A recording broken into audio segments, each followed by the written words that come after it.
Era 1970. En un pequeño apartamento en Connecticut, dos jóvenes enfermeras compartían algo más que el cansancio de sus largas guardias en el hospital. Donna y Angie llevaban una vida tranquila, con rutinas sencillas, poco dinero y muchas ganas de avanzar. Nada parecía salirse de lo común, hasta que un regalo inesperado transformó la calma en pesadilla. El día del cumpleaños de Donna, su madre apareció con una caja envuelta en papel de tonos suaves. Dentro había una muñeca de trapo grande, con cabello de lana roja, mejillas bordadas y una sonrisa cosida que parecía permanente. Una muñeca antigua, tipo Raggedy Ann, que alguna vez simbolizó ternura, pero que pronto se convertiría en algo más. «Pensé que te haría compañía, cariño», dijo su madre con dulzura. «Me recordó a ti cuando eras niña». Donna sonrió agradecida.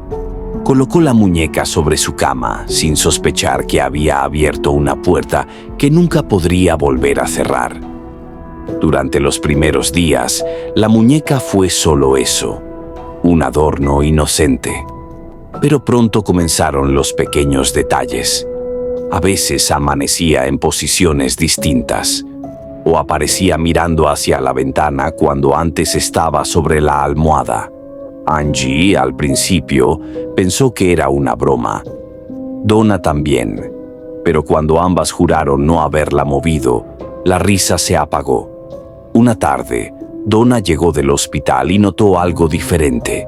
La muñeca estaba sentada en el sofá con las piernas cruzadas y las manos apoyadas sobre las rodillas, en una postura que nadie recordaba haberle dado. No le dio importancia, pero al día siguiente la encontró arrodillada frente a la puerta del cuarto, como si esperara la llegada de alguien. «Angie, dime que fuiste tú», dijo Donna, la voz quebrada. «No la toqué», respondió su compañera. «No me acerco a esa cosa». Esa misma noche, Donna despertó por un ruido. Algo se movía en la cocina. El tic-tac del reloj parecía más fuerte y el aire más frío. Se levantó, encendió la luz del pasillo y vio la muñeca sentada en el suelo, mirando hacia ella. El corazón se le aceleró. La tomó y la colocó de nuevo en la cama. Intentó convencerse de que estaba cansada, pero en el fondo, algo le decía que la muñeca no quería estar quieta. Días después apareció un papel extraño sobre la mesa del comedor. Era una hoja amarillenta, arrugada, con dos palabras escritas en tinta roja. «Ayúdanos». Ninguna de las dos tenía ese tipo de papel en casa, tampoco tinta roja. Angie quiso pensar que alguien había entrado, pero no había señales de forzamiento. Las ventanas estaban cerradas y las llaves siempre bajo la almohada. Esa fue solo la primera nota. Durante la semana siguiente aparecieron varias más, todas escritas con la misma caligrafía infantil. «Ayúdame. No nos dejes. Estoy aquí».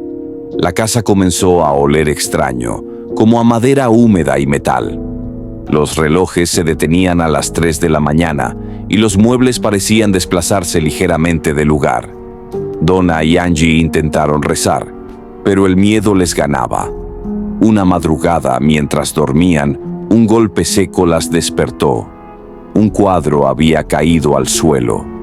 Cuando encendieron la luz, la muñeca estaba en el borde de la cama, mirando directamente hacia ellas. Detrás, en la pared, 3 marcas paralelas se extendían como arañazos. A la mañana siguiente, Donna decidió contarle a su novio lo sucedido. Lou, incrédulo, se burló de ambas. «No puede moverse sola», dijo levantándola. «Es solo trapo y algodón». Pero esa noche se quedó en el apartamento y alrededor de las 3 despertó con el cuerpo paralizado. No podía hablar, ni moverse. Sintió un peso sobre el pecho. Abrió los ojos y la vio. La muñeca estaba sobre él, con los brazos extendidos. Intentó gritar, pero algo invisible le apretaba el cuello. Cuando por fin logró moverse, la muñeca cayó al suelo. Tenía 3 rasguños frescos en el pecho. Las marcas desaparecieron 2 días después, pero nadie volvió a tocarla. La tensión en el apartamento se volvió insoportable. El aire olía a cera derretida y las sombras parecían moverse con vida propia. Cada noche escuchaban pasos en el pasillo, risas lejanas, el sonido leve de algo arrastrándose por el suelo. Fue entonces cuando Donna pronunció las palabras que marcarían el siguiente paso. Tenemos que pedir ayuda. Esto no es normal. No sabían a quién acudir, pero el mal ya había sido invitado y no tenía intención de irse. Las noches siguientes a los rasguños de Lou fueron un territorio desconocido. Donna empezó a dejar la lámpara encendida. Angie dormía con un crucifijo bajo la almohada. A las 3 en punto, el apartamento parecía contener la respiración. El refrigerador emitía un zumbido intermitente. La madera del pasillo crujía como si alguien caminara descalzo, y la muñeca cambiaba de lugar sin necesidad de testigos. Por las mañanas reaparecía donde no tenía sentido, sobre la mesa, en una silla junto a la ventana, una vez incluso arrodillada frente a la puerta principal, con las manos apoyadas en el piso como si rogara entrar en otra parte. El miedo dejó de ser un sobresalto y se volvió rutina. Comían en silencio, lavaban los platos en silencio, cruzaban el pasillo sin mirarse.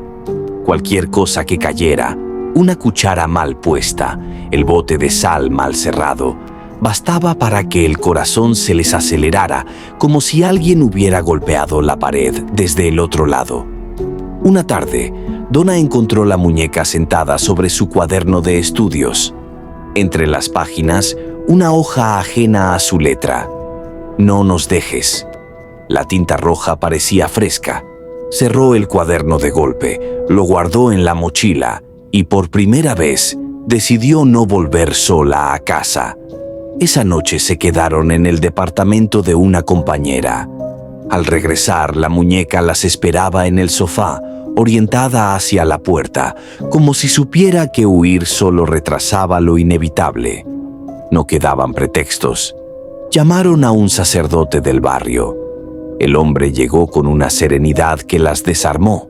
Un abrigo oscuro, la Biblia gastada, manos que conocían el peso de otras historias. Recorrió el apartamento sin prisa, preguntó poco, observó mucho. Se detuvo junto a la muñeca como si escuchara una música que no sonaba para nadie más. Luego les pidió que se sentaran. No es un espíritu humano, dijo. Finge inocencia para que le hagan espacio. La palabra finge se clavó como un alfiler. Donna recordó la primera nota, la sensación de pena, el impulso de proteger aquello que parecía indefenso. Angie apretó el crucifijo hasta que los nudillos se le pusieron blancos. ¿Qué quiere?, preguntó Donna. Acceso, respondió el sacerdote. Permiso. Ustedes ya se lo dieron con su miedo y su compasión. Necesitan ayuda especializada. Conozco a una pareja que ha visto cosas como esta. Se llaman Ed y Lorraine Warren. Prometió volver si era necesario y les pidió que no hablaran con la muñeca, que no la tocaran, que no se burlaran de ella. Antes de irse dejó agua bendita y una oración breve escrita en papel. La colocaron bajo la base de una lámpara, como un talismán frágil frente a algo que no entendían. Las horas se hicieron más pesadas después de esa visita, como si la casa se hubiera enterado de que habían dicho su nombre en voz alta. A veces, a plena luz del día, un golpe seco resonaba en el cuarto de Donna. Al abrir, no había nada fuera de lugar, salvo una silla girada hacia la pared. En otra ocasión, Angie oyó un susurro a su espalda mientras lavaba los platos. Dejó caer el vaso y el cristal se rompió en pedazos al fondo del fregadero. No pudo repetir lo que escuchó. Dijo que fue su nombre, pero sin boca. Intentaron registrar los fenómenos en un cuaderno, la hora, el lugar, la intensidad. Las notas se volvieron un catálogo inquietante. 2:47 a.m., 3 pasos en el pasillo. 4:12 de la tarde, notas en tinta roja, ya secas. 3:08 de la mañana, reloj detenido, lámpara titila 2 veces. Cuando se atrevieron a leer en voz alta el recuento de una semana completa, el foco del comedor explotó con un chasquido que olió a polvo quemado. Un silencio denso se asentó sobre el techo. Guardaron el cuaderno en un cajón y lo dejaron allí. Lou insistía en quedarse, pero el apartamento lo rechazaba. En sus visitas, el aire se volvía más frío, su respiración más corta. Al pasar frente a la muñeca, sentía un tirón imperceptible en el estómago, como una caída breve. No quería admitirlo, pero evitaba mirar a los ojos de Botón por más de un segundo. Una madrugada oyó 3 golpes en la puerta del dormitorio y se levantó con un salto. Nadie había llamado. Al abrir, solo encontró la muñeca en el suelo, boca arriba. El reloj marcaba las 3:08.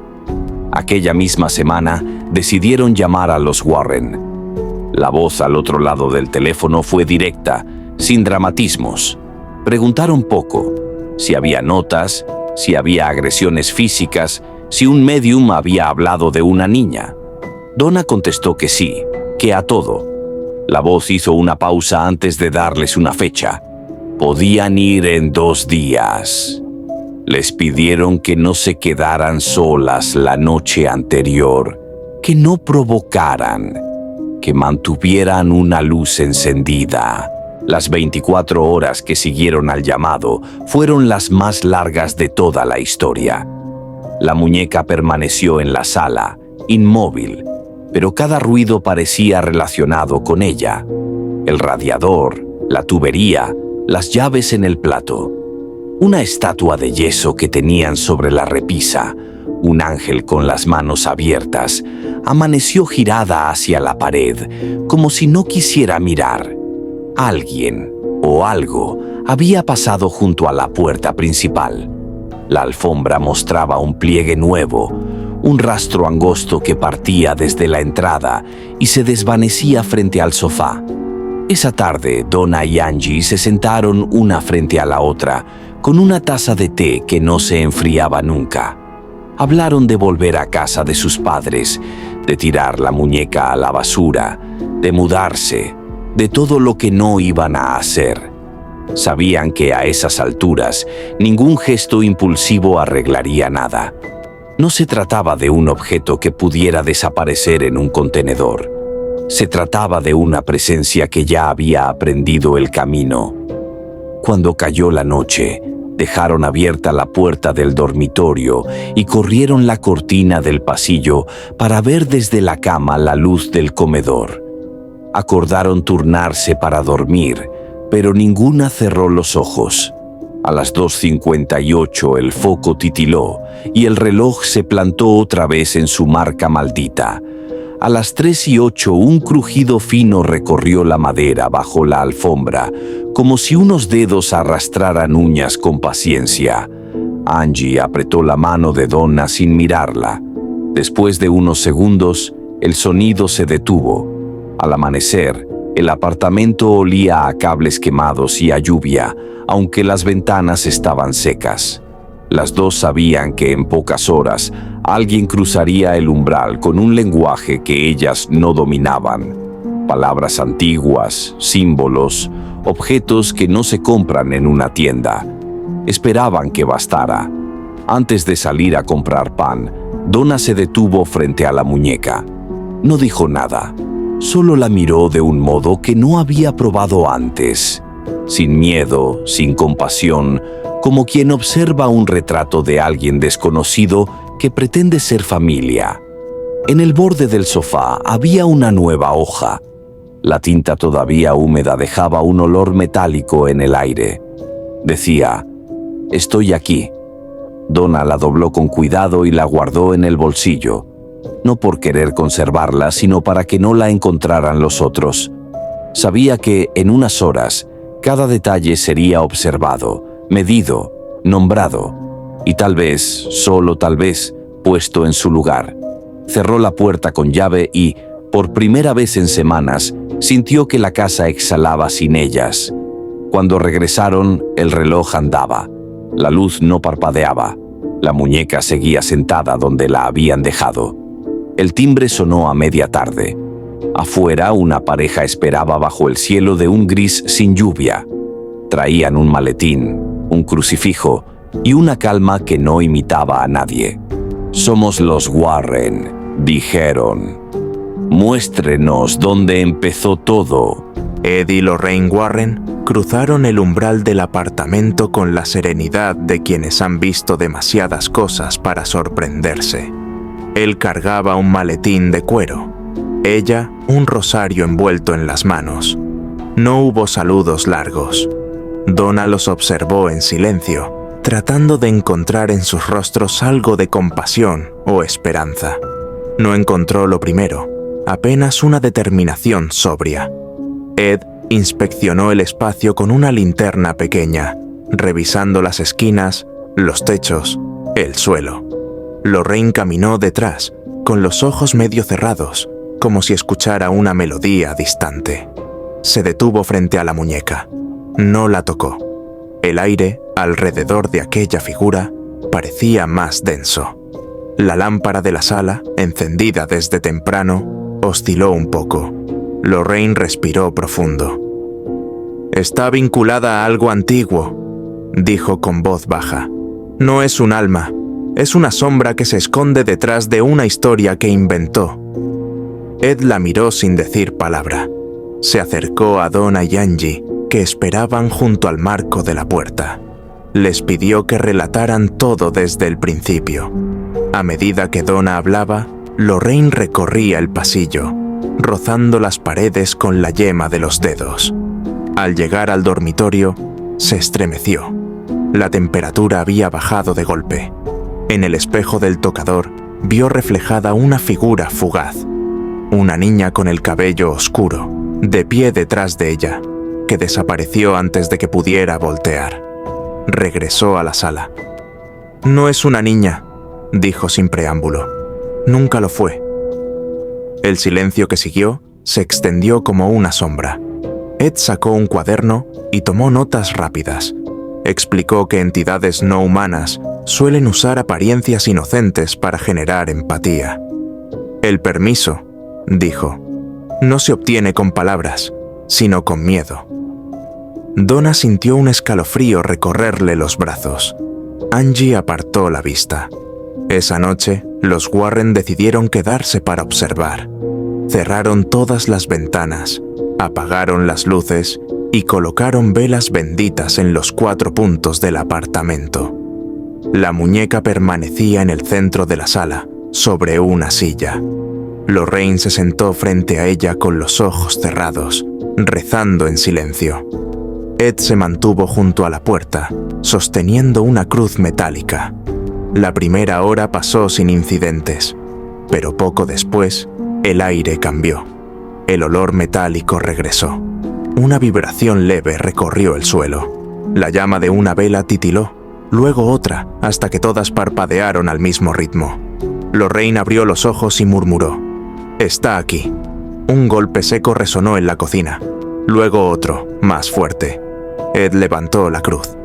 «No respondan», ordenó. El tercer golpe fue tan intenso que las velas se apagaron de golpe, dejando solo la luz azulada del pasillo. Angie gritó, y la muñeca cayó al suelo, boca arriba.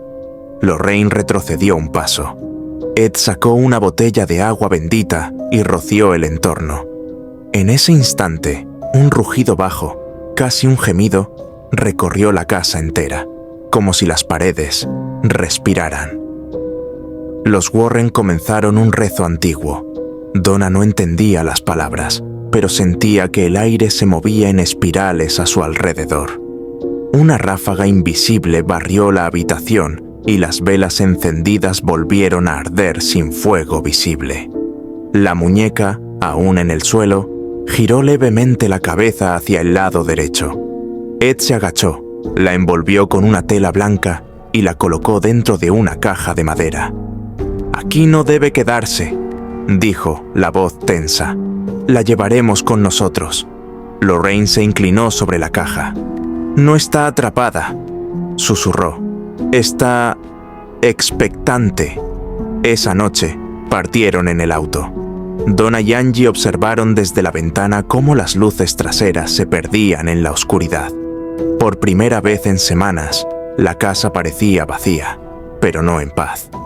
Había un silencio diferente, como el que deja una herida recién cerrada. Durante el viaje, los Warren notaron que el ambiente dentro del coche se volvía sofocante. El motor se detenía sin motivo, los frenos fallaban, las puertas se bloqueaban. Lorraine rezaba en voz baja mientras Ed sostenía la cruz sobre el tablero. En 3 ocasiones, el vehículo casi se salió del camino.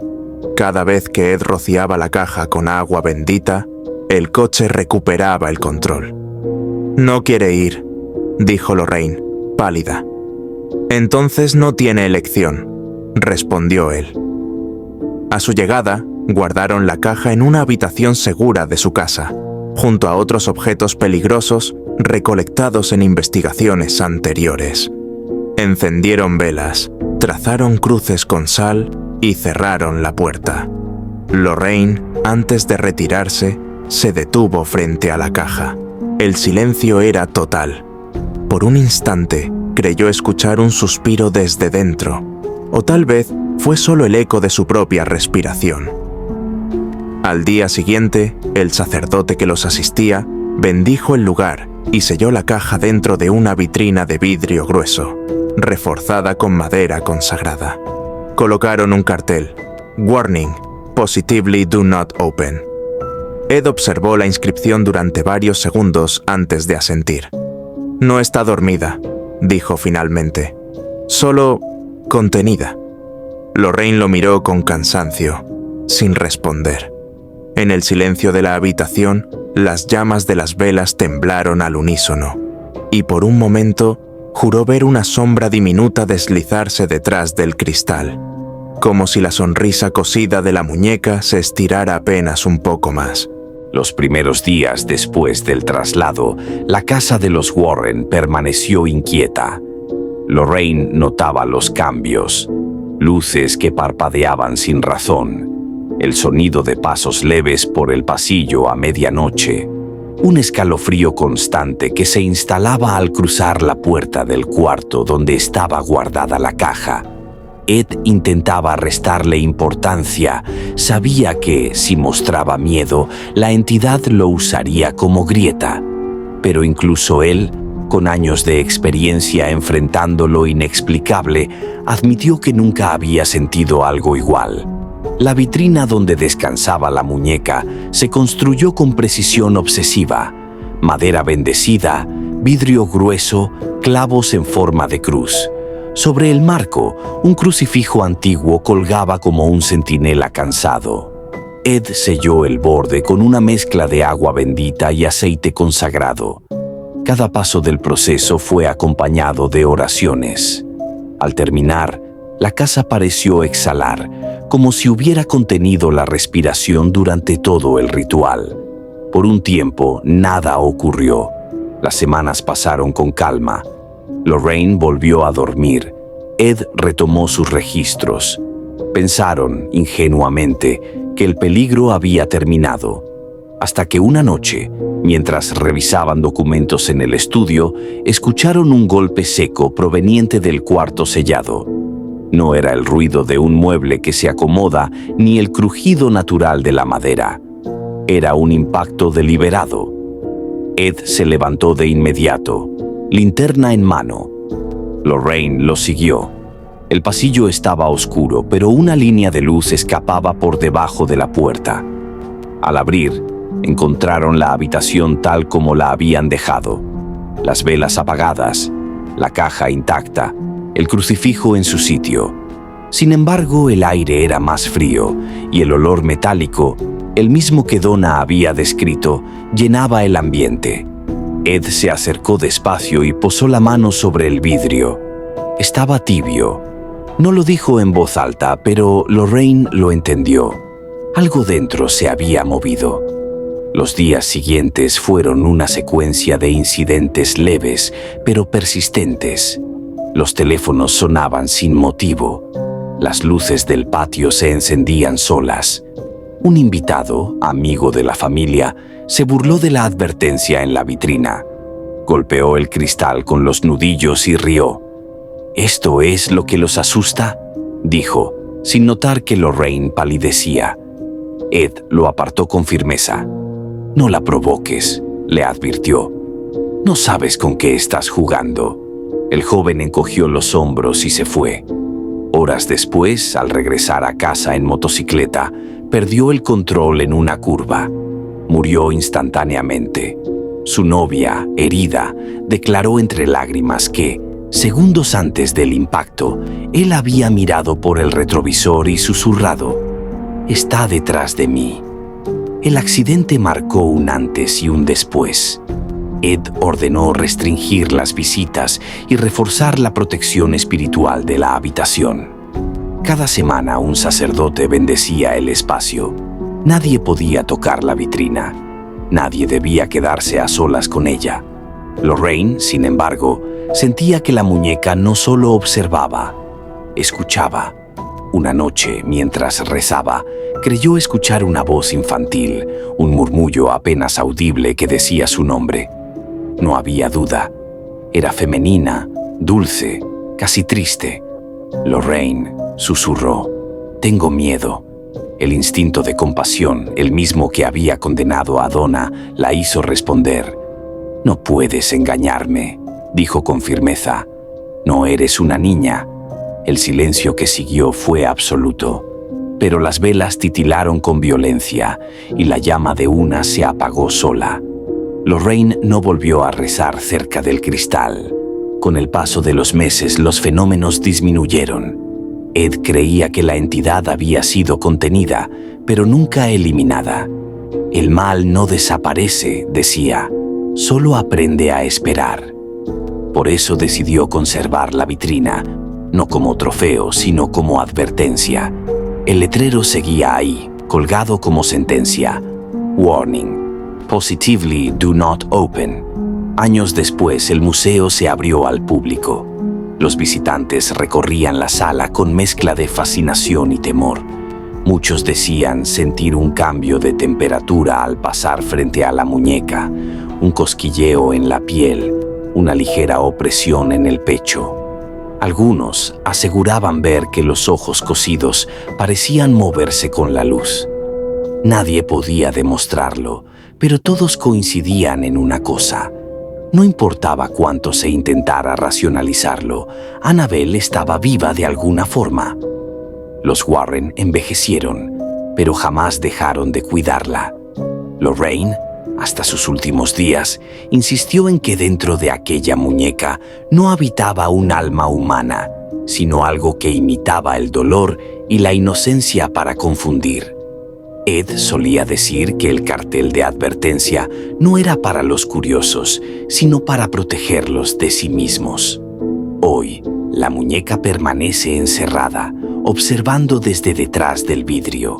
La vitrina está sellada, pero los cuidadores del museo afirman que, a veces, por las noches, se escuchan 3 golpes suaves desde adentro, como si alguien tocara para recordar que sigue ahí.